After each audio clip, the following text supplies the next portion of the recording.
This channel does not promote any violent, harmful, or illegal activities. All content provided by this channel is meant for an educational purpose only. ধর্মতলায় আন্দোলনের নামে যেভাবে গত শুক্রবার গুন্ডামি চলেছে, এবার সেই জায়গায় ধৃতদের নিয়ে গিয়ে গোটা ঘটনার পুনর্নির্মাণ করছে পুলিশ।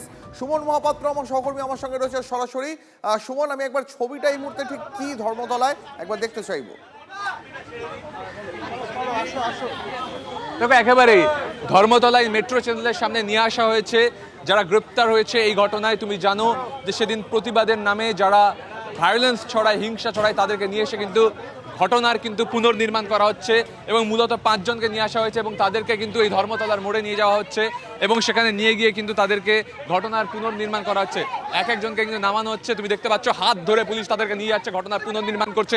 এরাই কিন্তু গ্রেপ্তার হয়েছে সেই অভিযোগে, যেখানে কিন্তু তারা সাংবাদিক পেটানোর অভিযোগ রয়েছে, হিংসা ছড়ানোর অভিযোগ রয়েছে এবং সেই জায়গায় তুমি দেখতে পাচ্ছ এভাবেই কিন্তু নিয়ে গিয়ে তাদেরকে পুনর্নির্মাণ করা হচ্ছে পুরো ঘটনার। এবং আমার চিত্র সাংবাদিক রজত তোমাকে ছবিটা দেখাচ্ছে, তাদেরকে কিন্তু নিয়ে যাওয়া হচ্ছে এবং নিয়ে গিয়ে কিন্তু ঘটনার পুনর্নির্মাণ করা হচ্ছে।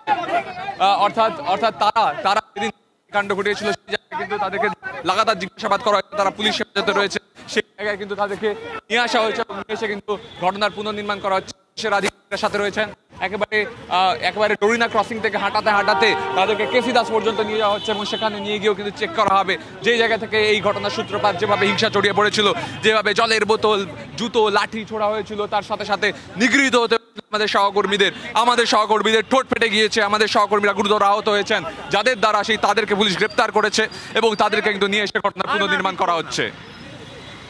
সুমন, আমাদের সঙ্গে থাকো, সেই ছবি দর্শকদের এই মুহূর্তে সরাসরি দেখাচ্ছি। গত শুক্রবার ধর্মতলায় প্রতিবাদের নামে যেভাবে গুন্ডামি চলে, সাংবাদিকদের নিগ্রহ করা হয়, যেভাবে সাংবাদিকদের মারধর করা হয়, যার জেরে আমাদের সহকর্মীরা হাসপাতালে চিকিৎসাধীন, সেই ঘটনা এবার পুলিশের ধরপাকড় তো চলছিলই, এবার ঘটনাস্থলে ধৃতদের নিয়ে যাওয়া হয়েছে।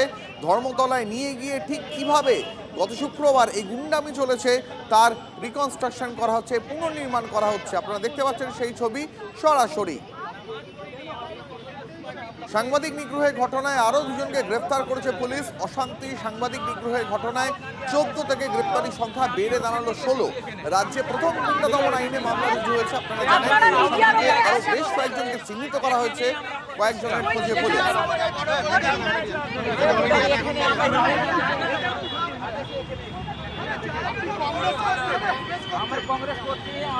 আচ্ছা, তুমি দাঁড়াও না, আরে একটু মিডিয়াটা সরাও না। মিডিয়ার মধ্যে এইভাবে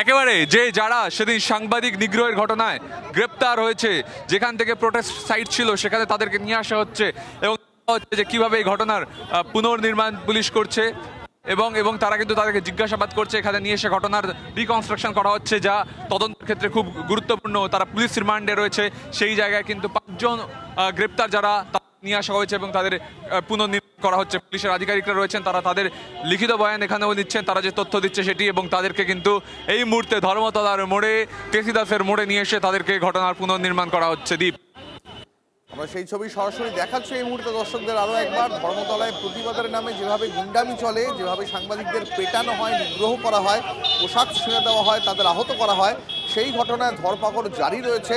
সাংবাদিক নিগ্রহের ঘটনায় আরও 2 জনকে গ্রেপ্তার করেছে পুলিশ। ধৃতদের মধ্যে 5 জনকে ঘটনাস্থলে নিয়ে যাওয়া হয়েছে এই মুহূর্তে ধর্মতলায়। একেবারে ধর্মতলার কেসি দাসের সামনে নিয়ে গিয়ে, ঘটনাস্থলে নিয়ে গিয়ে পুনর্নির্মাণ করছে পুলিশ গোটা ঘটনার। কোন পথে সেদিন আক্রমণ, ধৃতদের ঘটনাস্থলে নিয়ে গিয়ে জানতে চাইছে পুলিশ।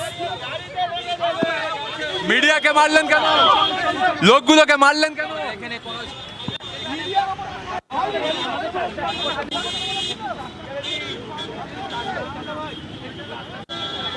আমার সহকর্মীর ঠোঁটটা ফাটালেন কেন?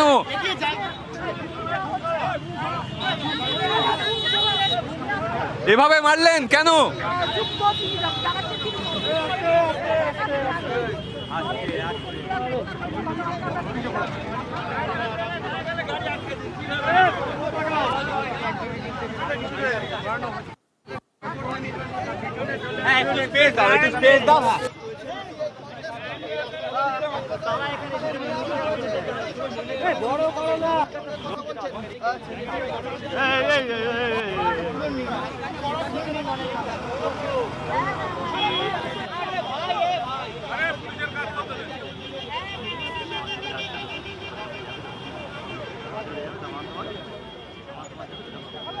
সুমন মহাপাত্র আমার সহকর্মী আমাদের সঙ্গে রয়েছেন সরাসরি।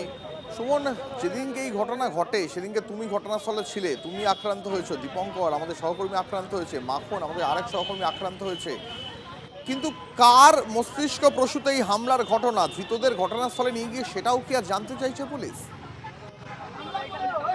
দেখো সেটাই কিন্তু পুলিশ খুঁজে বার করার চেষ্টা করছে। মারলেন কেন? মিথ্যে কথা আছে, মিথ্যে কথা। এভাবে মারলেন কেন? কতজন হাসপাতালে ভর্তি? কতজন হাসপাতালে ভর্তি বলুন তো? এটা উচিত হয়েছে বলুন তো? এটা উচিত হয়েছে? এভাবে মারাটা উচিত? এভাবে মারাটা উচিত? মারবেন তা বলে? দেখো এভাবেই কিন্তু সাংবাদিক নিগ্রহ, প্রতিবাদের নামে গুন্ডামি করে কিছুজন, এবং তাদেরকে নিয়ে এসে কিন্তু ঘটনার পুনর্নির্মাণ করছে পুলিশ, এবং তাদেরকে কিন্তু ধর্মতলার মোড়ে এভাবেই কিন্তু তাদেরকে নিয়ে পুনর্নির্মাণ করা হচ্ছে। এভাবে মারলেন কেন?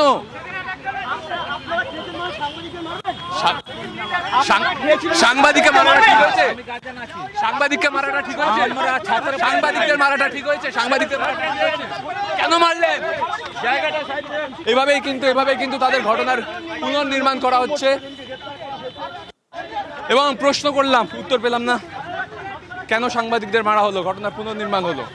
এভাবেই কিন্তু তাদের নির্দিষ্ট জায়গায় নিয়ে গিয়ে বয়ান নেওয়া হলো, তথ্য নেওয়া হলো, এবং এভাবেই কিন্তু পুনর্নির্মাণ করা হচ্ছে। দীপ, ধন্যবাদ সুমন।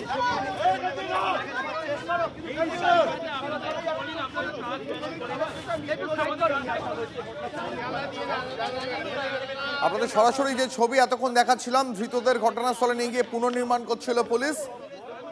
5 জন ধৃতকে সঙ্গে নিয়ে গিয়ে ধর্মতলায় কোন পথে সাংবাদিকদের আক্রমণ, কি কারণে হেনস্থা জানার চেষ্টা করছিল পুলিশ। বারবার আমার সহকর্মী সুমন মহাপাত্র, গত শুক্রবার আমার সহকর্মী আক্রান্ত হয়, আমার সহকর্মীরা আক্রান্ত হয়, আরও অন্যান্য সংবাদ মাধ্যমের কর্মীরা আক্রান্ত হন। ধৃতদের বারবার প্রশ্ন করা হয় যে কেন মারলেন সংবাদ মাধ্যমকে, সংবাদ মাধ্যমের কি দোষ ছিল? তারা তো শুধু প্রশ্ন করেছিল, তারা নিজেদের কাজ করছিল, তাদের মারলেন কেন? কোনো উত্তর নেই ধৃতদের কাছে।